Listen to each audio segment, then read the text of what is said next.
Welcome back to my second channel. I'm Mitch. It's an absolute pleasure to have you all here tonight. So today we're going to be discussing the 5 types of drivers that you're probably going to come across here within the UK. I'm not going to ask you to subscribe or like.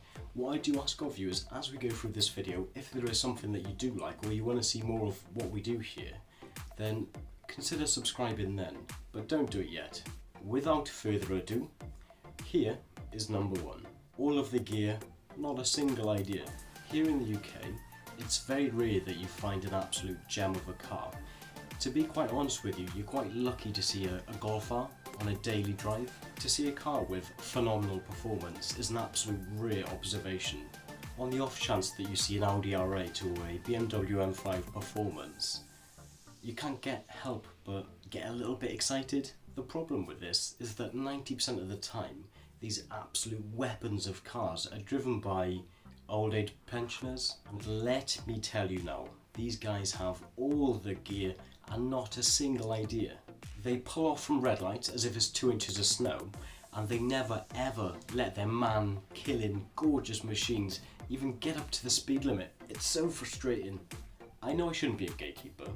If they want to go blow their pensions on an aesthetically pleasing heap of horsepower, then by all means, but I can't help but feel personally attacked that they refuse to stretch their hundreds of ponies' legs. If this craze continues, I might be forced, but to show my hand, I might have to phone the RSPCA and report them for animal abuse because they're locking their hundreds of ponies in a little box and never let them have any kind of fun. What kind of life is that for a horse? I made a horsepower joke. That's why I don't get too close to the camera. You don't want to see that. Moving on to number 2, I know you have them everywhere in the world. They're like a disease. It's the McDonald's and 14-year-old girl sponsored Corsa lads. Typically, every single town has one. You know exactly who I'm talking about. If there was ever a car culture paedophile ring, you best bet your bottom dollar that the cult leaders are going to be the super fast Corsa cannons with all 100 horsepower in check. This group of creatures are typically 17-year-old boys whose favourite pastime is picking up 14-year-old girls that they've sent tiny dick pics to on Snapchat. They sit in McDonald's car park all night revving the life out of their pussy magnets, trying to serenade their 14-year-old girls into total submission. But be careful, you don't want the black box that was picked up by the insurance company and installed into their car to actually pick up that they're fast and furious street racers. Now these are the little shits that you hear at 1 o'clock in the morning, revving the life out of their shit boxes in second gear with a fart can installed from wish.com. And let's not forget the fake turbo whistle that they've sticked halfway out of their fart can. It makes it sound like their child in the passenger seat, their 14-year-old child, is screaming and shitting all over their £10 fake Recaro seats that they've got for weight reduction, bro. And what's even worse is that sometimes you can even catch a predator. Really, you'll see a 30-year-old man driving a brand new 1.8 litre Corsa.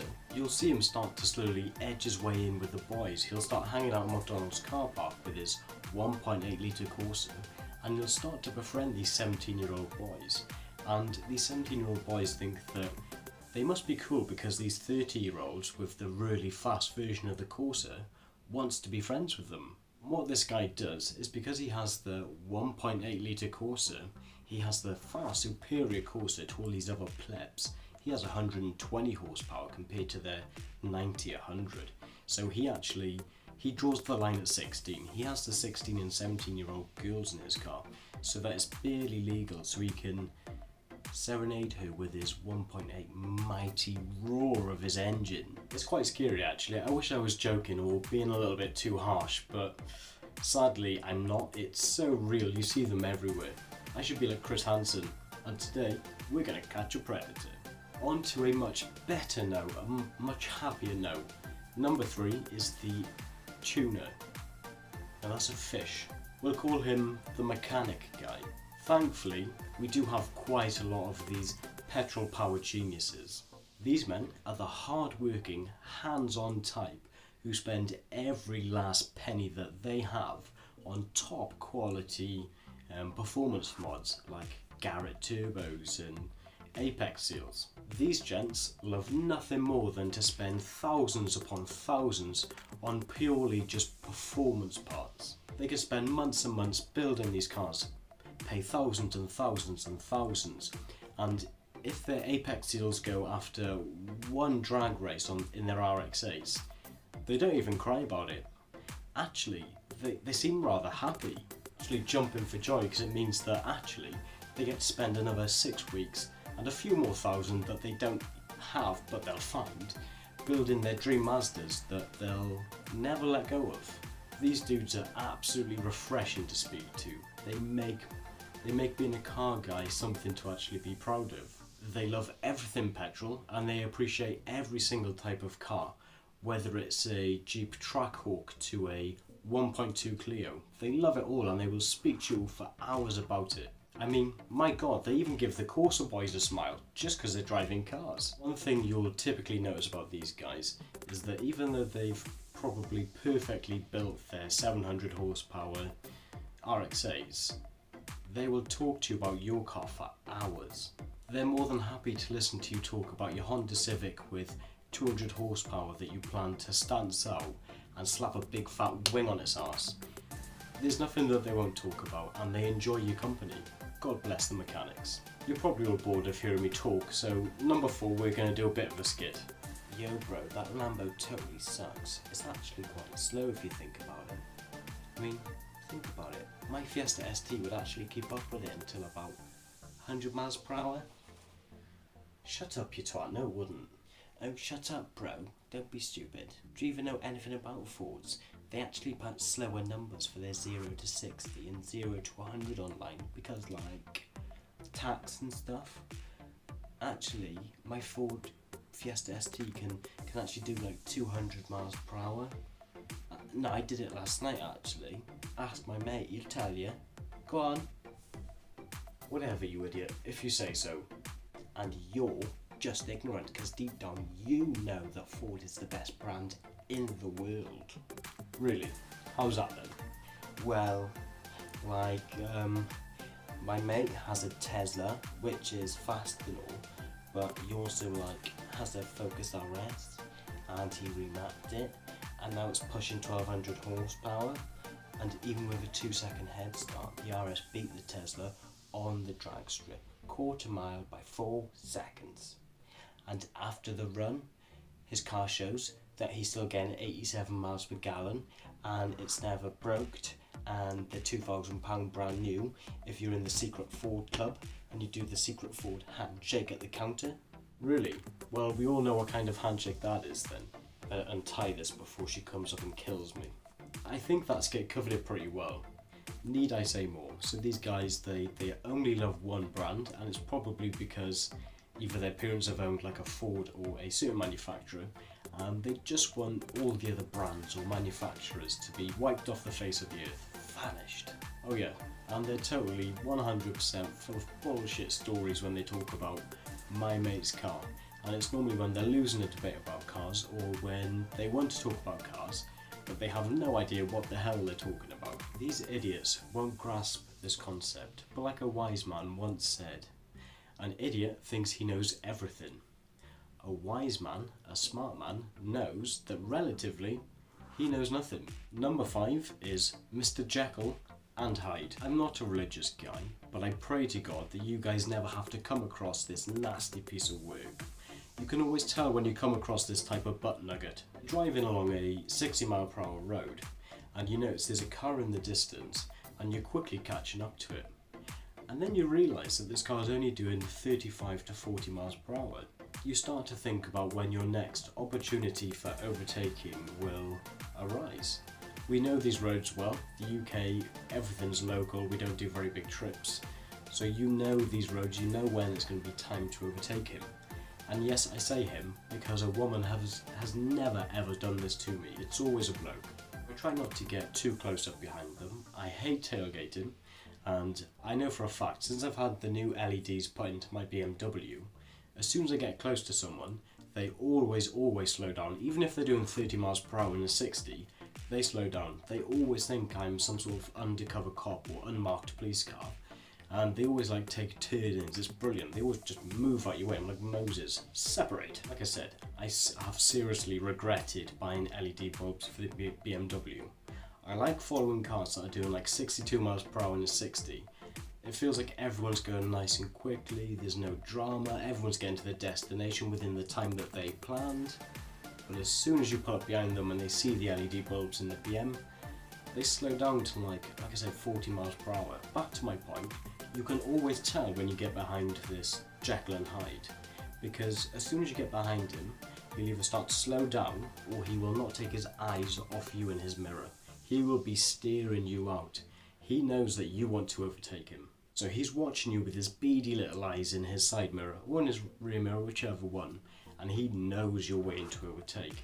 But he also knows that for now, he's safe. He's not going to be overtaken because, like I said, we all know the roads. So for the next sort of mile, it's all windy roads, but he knows that in a mile, that's going to end, and there's going to be a 2 mile straight where overtaking is just perfect. 2 minutes later, you're going around the last little bend and you end up on the straight. And it's funny how that works, because as soon as you turn your indicator on, Mr. Slowcoach thinks it's time to speed up. And yes, haha, very funny, I have a BMW and I use indicators, or I'm lying and pretend I've got indicators from the factory. That's enough from you. The first few times I've come across Jekyll and Hyde, I've realised, oh okay, they've seen me wanting to overtake, so they've realised they're going too slow, they're going to go up to the speed limit. So I've learned that that's what they're doing. But no. That is not what's happening. Mr. Numpty in front of you is the type of driver that will not be overtaken. He likes to cause trouble. So when you're behind him and you've indicated, he had no intentions of going faster until you were going to overtake. As soon as the straight ends, Mr. Numpty, as I call him, slows back down from 75 miles per hour back down to 35. And it's not reasonable, it's still straight, it's just no more overtaking. So he's doing it on purpose. I know in my head, the game is on. This guy does not want to be overtaken, but he also doesn't want any other car user on the road to be anywhere near him. So he's going to do his 35 miles per hour, and if you try to overtake him, he's going to try race you. So, game on. I drop the BMW down to second gear. I wait for the next opportunity to overtake safely, because that's the most important part, is that all of this is safe. So I'm ready to go. Ready? Come around the corner, and he's looking at me in his rear view. He's looking at me. It's clear. So what do? I launch. I launch so fast. I didn't bother with my indicator because there's no other cars around. I don't want him to know that I'm definitely overtaken. So I launch, and bear in mind I've got a BMW, and this guy's got like a Citroen Picasso, more like a Citroen Potato. So you've already launched.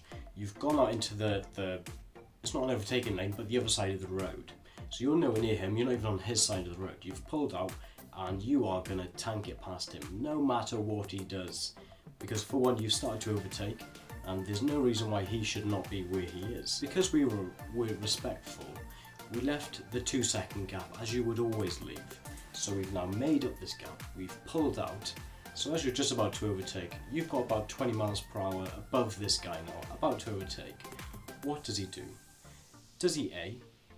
He knows you're going past, he respectfully lets you go by. Does he B? He tries to put his foot down, he tries to race you, but you pass him, of course you're going to pass him, and he respectfully forgets about it. Or does he C? Try to swerve out in front of you, not let you past and brake check you? Well, if you said A or B, you're absolutely wrong. This cock goblin of a man pulls out, and it's not just one man I'm talking about, it's every single time, he will pull out in front of you into the other side of the road so that you can't overtake him.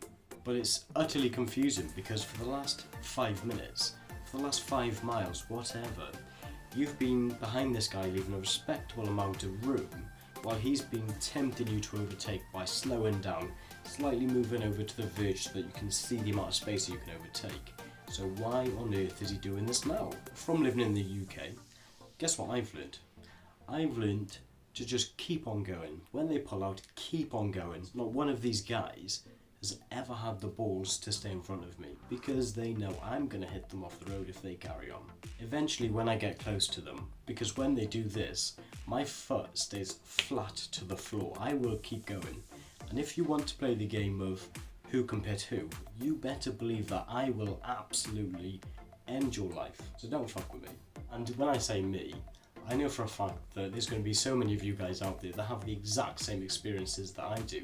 There's so many, and they're normally older little dickheads as well, but they just seem to want to own the road. Luckily, I've never been in the situation where I've been an inch away from their bumper. I don't know what I would do if that actually happened, but luckily it's never come to it. So eventually I get past them, right? I get in front of them, and then I slow back down to about 50 miles per hour just to see what's going to happen from here, because I don't want to keep speeding and they eventually catch up to me doing 150 or whatever, 110, and then them pit me. So I'd rather just slow down. I'm at 50 miles per hour. And what do? They try kissing the arse of my car. We're pretty much bumper to bumper. They are right up my arse. So the next game's on, of course. What do? We slowly slow down. We don't tell them to pull over. They're still like shouting, pull over. So we're just like, okay. So we slow down. And as we come to a stop in the middle of the road, we sort of slam on from about 3 miles per hour, just so their car is very close to ours. And then what I do is I just open the door. I don't walk over because I don't actually want to get in a fight with someone over road rage. And I'll always offer them, do you want to go? Do you want to go? Come on then. And you can see them, they never look back at you. As soon as you step foot out of the car, they never look at you. They try to reverse and try to manoeuvre around you, but because you've got so close to them, they can't go anywhere. So what I do, I wouldn't actually go over and have a fight with someone. I probably would just get back in and drive off. I would be the sort of bigger man, even though I've played this child's game, I guess. But what I always do, I've done this so many times, I've gone through so many tyres, is I'll get straight back into the car, I'll turn traction control off, and I will do the biggest burnout you've ever seen. And you better believe that your car is getting covered in rubber. So if you guys live in the UK and you've seen someone's car that's coated in black, rubber all over the windscreen, all over the bumpers, they probably piss me off. I know I promised you guys 6. The time has absolutely run out. I do not have the storage to give off number 6. I promise you I will carry the series on, even if this gets 0 views. I just enjoy doing it. I love the skits. I just love spending time editing videos. So if you guys have enjoyed this and you haven't subscribed yet, please do. Please help me grow. Please help me achieve my dream. Drop a like and a comment, just because it helps with the algorithm. I stay relevant. And yeah, let me know what you guys think. Of course, like with all videos, this is just sort of like it's not a parody, but it's just fun, So don't take it too seriously. If you own a Corsa, I'm sure you're a lovely guy. Just stay away from the people. I'm joking. Guys, I've been Mitch. Thank you so much for being here on my second channel. If you want to go check out my first channel, the link's in the description. I'll see you all next time. Have a great day. Have a great night.